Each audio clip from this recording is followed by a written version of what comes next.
ఎక్కడ మొదలవుతుంది కల్చరు? ఎవరు చేస్తున్నది ఎవరు?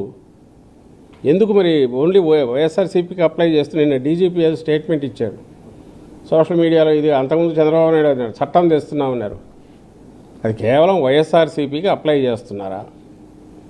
నువ్వు ఇప్పుడు అధికారంలో ఉన్నవాడివి ఫస్ట్ ఫాలో కావాల్సినవి నువ్వా అపోజిషనా? పోనీ ముందడు ఫస్ట్ తొలి అడుగులాగా ఎక్కడైనా ఒక ఉద్యమంలాగా మా దగ్గర నుంచి అలాంటివి వచ్చాయా?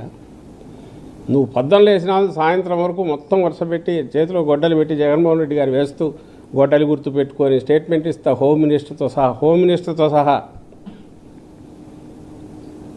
మంత్రి పదవిలో ఉన్నామనేది వాళ్ళకి గుర్తులేదు. ఇవి చేస్తున్నందుకు దానికి రియాక్షన్ ఇది వచ్చిందని చెప్పి దీనికి అసలు సంబంధం లేని వ్యక్తులను తీసుకెళ్లే ప్రయత్నం చేస్తున్నారు. సో వీటన్నిటినీ డైవర్ట్ చేయడానికి ఎప్పుడు ఏదో ఒకటి ఇలాంటివి జరగాలనేది ఒకటి, ఆ జరిగేదేదో టెర్రరైజ్ చేసినట్టు ఉండాలి. కానీ జనం దృష్టి నుంచి ఏది తప్పించుకోవట్లా.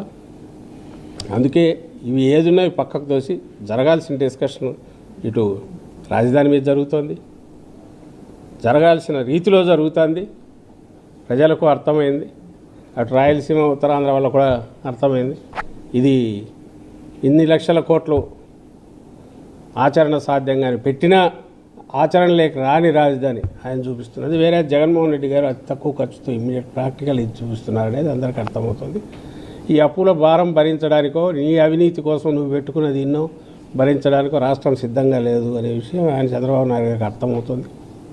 దాంతోనే గంగవెరులు ఎత్తున్నారు. అందులో భాగంగానే ఇవన్నీ చేస్తున్నారు అనేది